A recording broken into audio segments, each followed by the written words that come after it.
Bonjour à tous, oui, donc je suis professeure documentaliste en collège et j'ai découvert eTwinning pratiquement à sa création en 2006 et en fait j'ai toujours été intéressée par l'ouverture européenne et donc je me suis rapidement intéressée à eTwinning et je me suis lancée d'abord dans des petits projets. Sachant qu'on n'a pas d'élèves, c'est pas toujours simple, mais j'ai travaillé beaucoup sur des petits projets en club. Et puis, au fil du temps, ça s'est connu au sein de l'établissement. Et pour ce projet, en l'occurrence Busters, j'ai travaillé en interdisciplinarité avec le professeur d'histoire-géographie, puisque je voulais parler justement de la désinformation et des fake news, donc avec des élèves de 4e. Donc, quand on a décidé de faire un projet eTwinning, en fait, j'ai choisi la formule. Bon, j'avais déjà pas mal de partenaires, j'avais déjà un petit réseau, on va dire, mais j'ai regardé un peu ce qui se passait comme projet donc sur la plateforme. Et j'ai vu ce projet Fake News Busters et du coup, j'ai trouvé que c'était intéressant puisque nous, on se posait déjà beaucoup la question comment donner du sens critique à nos élèves. On voyait bien qu'il y avait un souci d'évaluation de l'information, de vérification des sources, tout ça, on en était très conscient. Et donc, on voulait vraiment travailler avec eux sur ce projet. Et donc, j'ai pu retrouver ce projet Fake News Busters en naviguant sur la plateforme. Et c'est un projet qui avait été monté donc 15 jours avant que je recherche ce projet. C'était en début d'année, avec une Italienne et une Espagnole. Et donc, on les rejointes et on a discuté ensemble de qu'est-ce qu'on allait faire, qu'est-ce qu'on allait donner comme objectif à ce projet. Déjà, on avait décidé de la langue de communication. On avait décidé de travailler en anglais. Tout à l'heure, là, on parlait des langues. Il faut savoir qu'on peut tout à fait faire des projets en français aussi. Hein. C'est pas parce que ça s'appelle eTwinning que ça c'est une langue étrangère. Il m'est arrivé de travailler avec des Italiens en français. Ils apprenaient le français et du coup, on a accepté. J'étais avec des 6e, on a accepté de faire le projet en français. Donc là, notre langue de communication, c'était l'anglais. Et donc, en discutant donc, dans un premier temps en visioconférence toutes les trois, donc les 2 autres professeurs, c'était des professeurs d'anglais, donc ils donnaient les objectifs de ce projet, donc ça rejoignait tout à fait ce qu'on souhaitait faire à nos élèves, donc développer le sens critique, et puis comment décoder le vrai du faux quand ils sont sur leurs réseaux sociaux, puisque c'est ça aussi qui nous intéressait, hein, c'est vraiment de leur donner un nouveau comportement par rapport à leurs réseaux sociaux quand ils manipulent toutes les informations, qu'ils les partagent sans réfléchir, etc. Donc, il y avait ça et il y avait aussi le problème des fake news. Leur donner donc des outils pour repérer ces sources et puis leur faire prendre conscience des actes, effectivement, quand ils partagent un peu vite, est-ce qu'ils ont vérifié avant si l'information était réelle, est-ce qu'elle n'avait pas été trafiquée, etc. Et puis surtout aussi, une bonne façon, des projets eTwinning, de leur donner confiance en eux, à la fois pour s'informer sur Internet, mais aussi à la fois dans leur travail quotidien, puisqu'on les met beaucoup en autonomie, ils vont travailler ensemble, donc on leur donne une certaine liberté encadrée qui leur donne donc confiance en eux pour travailler. On avait décidé donc de faire ce projet sur une année scolaire, puisque c'était quand même un projet quand même assez ambitieux. Donc, on ne voulait pas surfer dessus, on voulait prendre notre temps. Mais concernant d'autres projets, effectivement, on peut faire tout à fait un projet sur quelques semaines autour d'un événement comme Noël ou la journée des femmes, etc. Donc, nous, on a préféré prendre notre temps et donc le dérouler comme suit. Déjà, se présenter, les élèves ne se connaissaient pas. Donc, une fois que la plateforme TwinSpace, donc l'espace collaboratif de travail, nous a été attribué, donc on avait un seul espace pour tous les 3 partenaires, on a décidé donc de ce que chaque établissement se présente. Donc, c'était une des premières activités à demander aux élèves. Il y en a qui ont fait des vidéos, d'autres qui sont présentés par écrit. Ensuite, alors là, localement, moi notamment avec la professeure d'histoire géo, j'ai fait 2-3 cours sur la fake news, donc en commun, en interdisciplinarité donc en histoire géo sur l'éducation civique. C'est comme ça que je l'ai fait localement. Je ne sais pas trop comment on fait les Italiens. Je crois qu'ils ont aussi travaillé avec les professeurs d'éducation civique. Comment rechercher sur Internet. Et donc, comment aussi vérifier ces fausses informations ou ces vraies informations sur les réseaux sociaux, quelles sont les astuces. Et enfin, on voulait donner une production finale à ce projet. C'est toujours intéressant qu'il y ait quand même quelque chose qui reste à la fin d'un projet. Et donc là, on avait décidé de les faire de rédiger collaborativement, les faire réfléchir à des règles de discernement, faire une petite charte sur les fake news. Les activités collaboratives, donc comme je vous ai dit, donc on a fait des activités en local, on a fait les premières présentations, et ensuite, après, on a voulu avoir un petit peu comment à eux, les élèves, comment ils utilisaient Internet, pourquoi, combien de temps par jour, etc.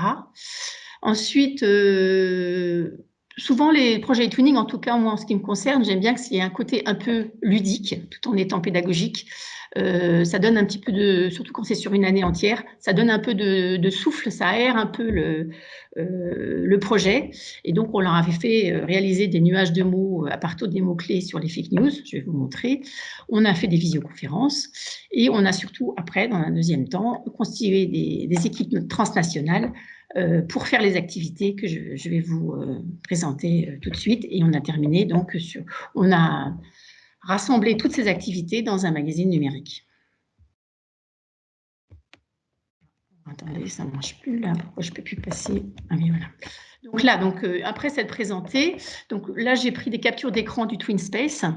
Une des premières pages, c'était donc faire un petit sondage, quelles étaient leurs habitudes sur Internet. Donc là, on avait intégré un Padlet, mais parce que c'était il y a 3 ans. Et maintenant, en fait, il y a un Padlet intégré qu'on appelle le Twinboard, où donc on donne la main aux élèves, et donc ils peuvent, comme le Padlet, rédiger ce qu'on leur demande. Et donc là, en l'occurrence, c'était qu'est-ce qu'ils faisaient sur Internet. Voilà. Donc là, il y a tous les noms, les Français, les Italiens, les Espagnols, qui ont écrit en anglais sur l'usage d'Internet. Donc là, c'était très intéressant. Pour mes 4e en France, à Versailles, c'est pas évident d'écrire comme ça en anglais. Pour certains en tout cas, et surtout de savoir qu'ils allaient être lus par les autres. Et donc ça donne un point très important, puisque là, il n'y a aucun jugement du professeur, hein, c'était la lecture par les partenaires, par des élèves contemporains, de le même âge, etc. Donc, ils étaient souvent posés des questions, comment on dit ça, madame, etc. Alors, donc, on les a aidés. Je ne suis pas professeure de langue, donc je vous avouerai que s'il y avait des fautes, je n'insistais pas trop parce que je ne voulais pas couper leur enthousiasme. Bon, ça, après, c'est à voir chacun selon les professeurs. Si vous êtes un professeur de langue, ça peut être aussi une consigne d'un travail à la maison, en disant vous allez répondre à cette question en utilisant le présent prétérit ou je ne sais quoi. Enfin, bon, vous pouvez. Ce qui est important dans les projets, c'est qu'il faut qu'ils soient intégrés à votre pédagogie. Ce n'est pas quelque chose que vous faites en plus. C'est vraiment l'intégrer dans votre pédagogie. Nous, c'était, en l'occurrence en France, là, c'était intégré dans la partie éducation média en 4e au programme d'histoire-géographie. Donc, voilà les nuages de mots qu'ils ont fait à partir donc des mots-clés. Donc ça, vous pouvez imaginer que ça leur a beaucoup plu, ça les a beaucoup amusés, mais en même temps, il fallait qu'ils cherchent des mots-clés pertinents par rapport aux fake news, et puis il fallait qu'ils puissent les dire en anglais. Donc là aussi, ça a été une façon de développer, de progresser en anglais sans s'en rendre compte finalement. Et donc c'est toujours très bénéfique pour les élèves. Des visioconférences. Alors, nous avons fait plusieurs visioconférences entre partenaires, hein, en début d'année, en cours d'année, puis même à la fin pour faire le bilan. Surtout en début, hein, parce que très important au début, comme le disait Anthony, de tout préparer en amont. Faire un calendrier, parce que quand on part comme ça sur une année, il faut qu'il y ait vraiment des deadlines pour chaque activité, et puis aussi se concerter sur les vacances, les jours fériés, etc. Donc tout ça, c'est à penser en amont. Bon, après, c'est une habitude, hein, au début, on ne pense pas à tout, puis après, c'est une habitude, mais c'est important parce que du coup, les partenaires se sentent engagés en disant il faut que telle activité soit faite pour le 1er décembre, etc. Et puis, il y a également des visioconférences avec les élèves. Malheureusement, nous, la France, on n'a pas réussi à... On a des contraintes d'horaire, parce que ça, le souci, c'est de trouver un horaire commun. Et on n'a pas pu le faire, mais les Italiens et les Espagnols ont pu le faire. Et c'est vrai que c'est toujours... Alors là, c'est quelque chose qui marche très fort aussi. Et là, je peux vous dire que j'en ai fait une récemment avec des Roumains, des Espagnols pour un projet Erasmus. Et je peux vous dire que mes élèves, encore des quatrièmes, ils étaient tétanisés de parler en anglais, même devant un écran. Ils n'étaient pas très à l'aise. Ils se sont aperçus que les élèves espagnols se débrouillaient mieux en anglais qu'eux. Donc là aussi, ça donne un petit peu, ça montre un petit peu qu'il faut qu'on fasse des progrès dans les langues. Et eux aussi montrer que c'est important d'apprendre des langues étrangères pour communiquer. Donc voilà, donc on parlait d'équipe transnationale, ça c'est très très important, hein. Il ne faut pas prendre la plateforme collaborative de travail comme un espace où on dépose des documents chacun dans son coin. Il faut vraiment que tout le monde travaille ensemble. Et donc la meilleure façon de travailler ensemble, c'est de créer des équipes internationales, transnationales.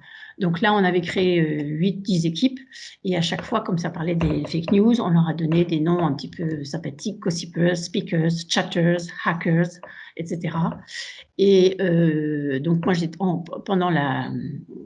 Non, là, je n'ai pas imposé aux élèves, c'est eux qui ont choisi d'être avec leurs camarades dans les équipes. Je crois que j'avais un peu plus d'élèves que les Espagnols étaient moins nombreux, donc il y avait un peu plus de Français, mais bon, avec des Italiens. Enfin, ça s'est bien mélangé, ça a bien fonctionné. Et donc, à partir de ce moment-là, les groupes travaillaient ensemble. Et donc, la première activité qu'on leur a demandé de faire donc, par groupe, donc là, je vous parle des activités twinning. En amont de cette activité, la Fake Profiles, donc moi j'avais donné des cours, j'avais fait un cours notamment sur les réseaux sociaux, les fake news sur les réseaux sociaux, comment voir si une image est vraie, s'il n'y a pas eu du photomontage, vérifier les sources, etc. Donc on avait fait tout un cours là-dessus. Et donc, on est arrivé à cette activité où on a demandé à chaque groupe, à partir de cet outil numérique qui s'appelle classtool.net, de créer des faux profils sur un logiciel qui s'appelle Fakebook. On a peut-être entendu parler pour certains.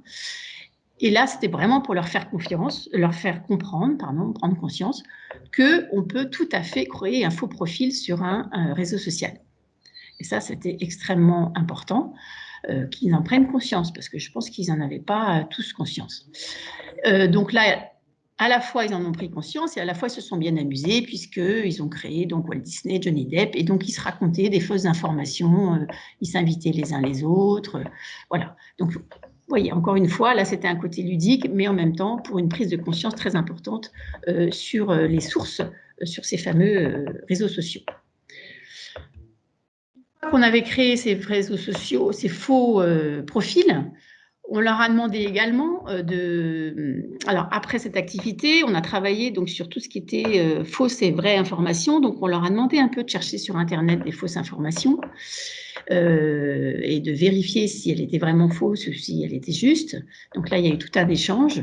Et après, on leur a demandé donc de créer eux-mêmes, toujours sur ce même outil numérique, classtool.net, de créer sa fausse information. Et ça, c'est aussi quelque chose qui leur a beaucoup plu. Alors, c'est vrai qu'en quatrième, on a pris ce côté ludique pour faire prendre confiance de tous ces outils qui peuvent être manipulés, malheureusement, trop facilement par les gens, par les personnes. Et donc, ils ont créé leur force d'information, toujours au sein d'un même groupe, et ils discutaient entre eux. Et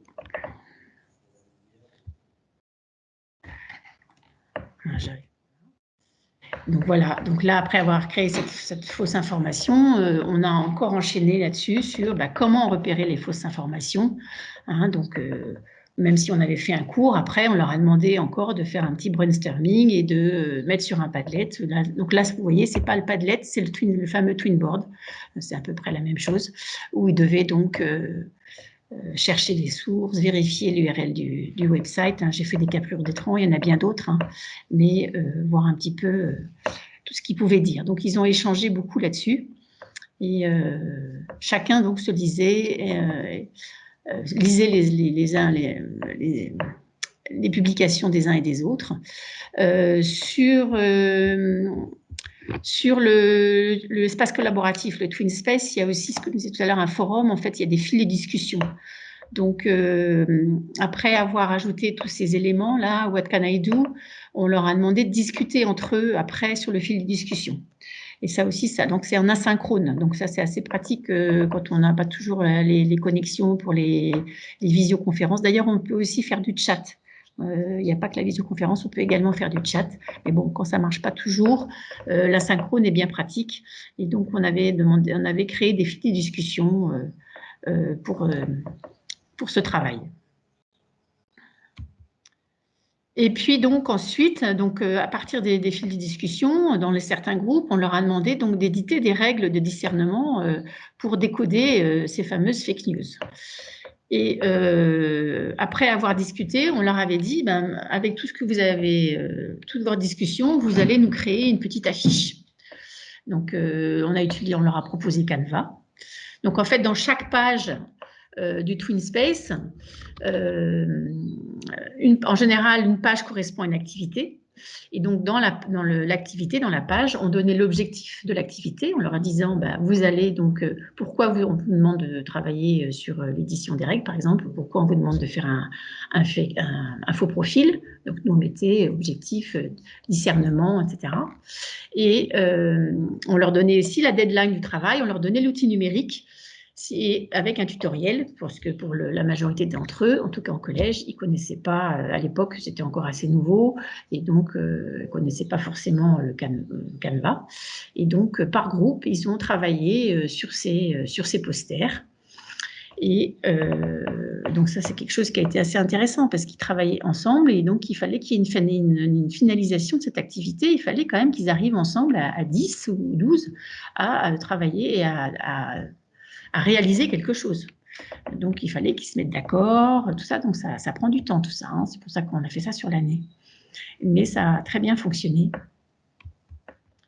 Et là, ce que je n'ai pas noté, parce que je crois qu'on ne l'a pas fait, mais c'est quelque chose qu'on peut faire, qu'on fait souvent d'ailleurs, c'est qu'une fois que tous ces posters ont été édités, toujours pour un peu stimuler l'enthousiasme et motiver les élèves, c'est qu'on peut lancer une petite compétition, voter pour la plus belle, le plus beau poster, etc.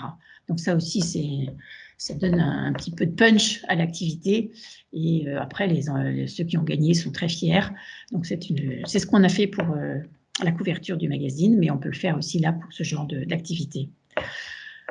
Donc, toutes ces activités-là que je vous ai énumérées, à la fin, on les a rassemblées dans un magazine numérique. Et donc là, et par contre, pour la couverture du magazine, on a demandé aux volontaires, là, c'était pas, moi, j'ai pas obligé les élèves, hein, ceux qui veulent, de nous proposer une couverture.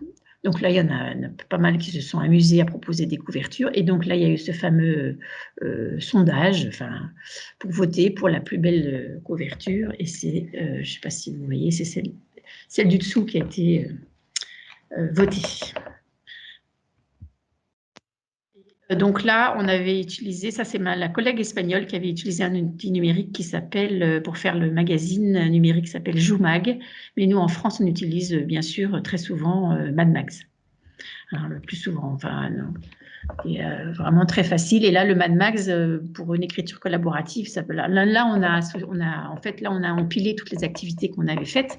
Mais pour d'autres projets, on peut faire des écritures collaboratives d'articles, notamment justement en éducation et médias. Et l'avantage, c'est qu'on peut donner la main aux élèves pour rédiger leur article sur une des maquettes qu'ils ont choisies. Là, je l'ai fait récemment avec des 5e notamment, où ils peuvent tous choisir une maquette et après, l'administrateur reçoit toutes les pages et fait son magazine numérique. Donc, c'est un Mad Max, moi je pense que la plupart d'entre vous doivent connaître.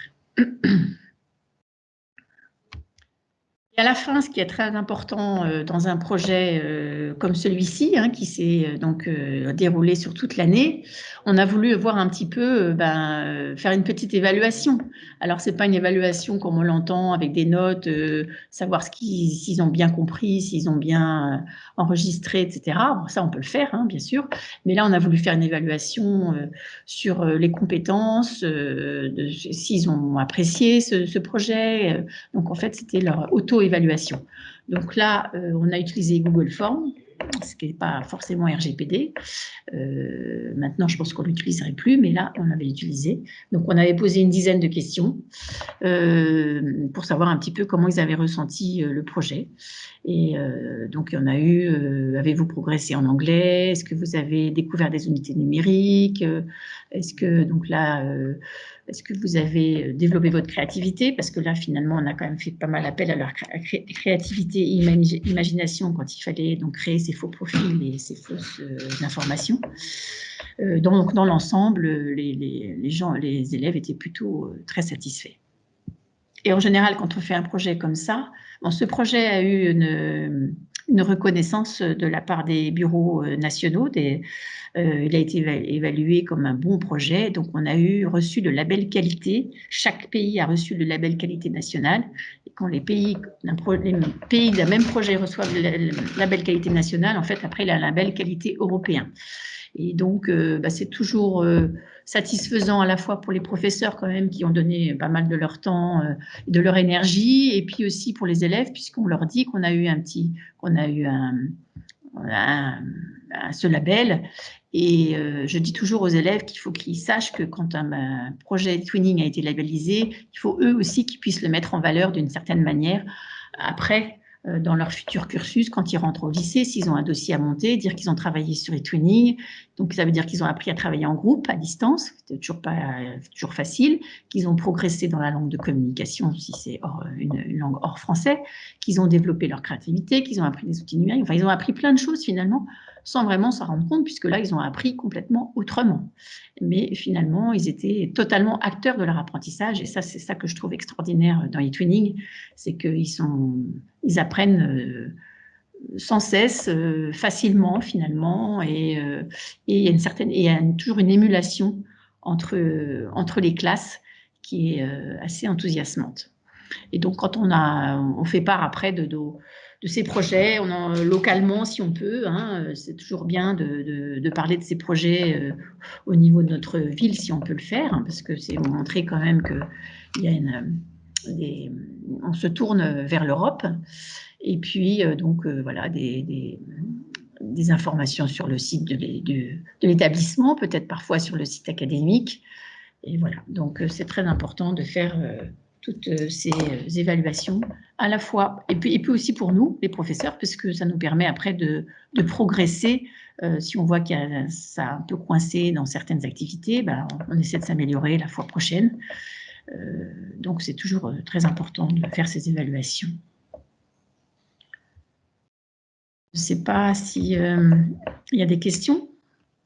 Alors, merci Blandine. Alors, je vais enlever le partage. Je crois qu'on a répondu à l'ensemble des questions qui étaient dans le chat. Alors après, n'hésitez pas s'il y a des questions. C'est vrai qu'on est un peu juste au niveau du timing par rapport à ce qui était prévu. Mais en tout cas, merci beaucoup Blandine. J'espère que j'ai été suffisamment claire, mais n'hésitez pas à revenir vers moi si vous avez d'autres questions. Ce projet Fake News Buster est public. Hein, donc, comme il a été labellisé, on l'a rendu public. Donc, vous pouvez. J'ai mis le lien.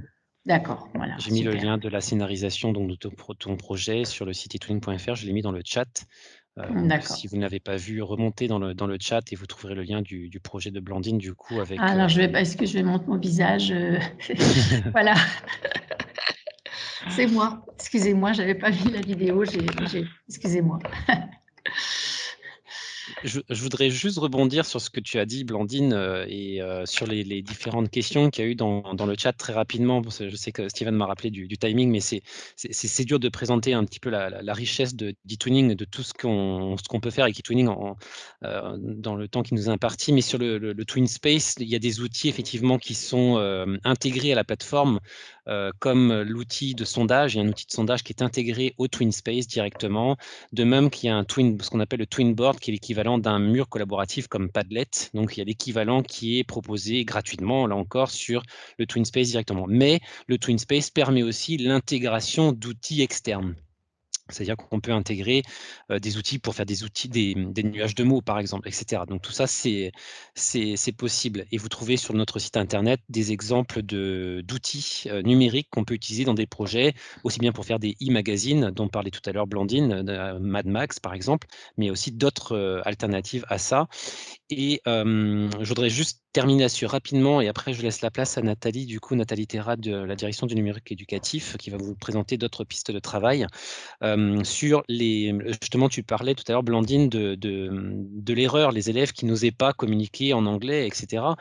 C'est vrai que e-tuning est un excellent outil, justement, aussi pour dédramatiser l'erreur, c'est-à-dire qu'on s'autorise là, effectivement, dans ton projet, mais comme dans d'autres projets, Blandine, c'est aussi l'occasion c'est quoi notre objectif là, genre, là, dans votre projet, c'était vraiment la sensibilisation à tout ce qui est les fake news, la production de fausses informations, la désinformation, comme on appelle.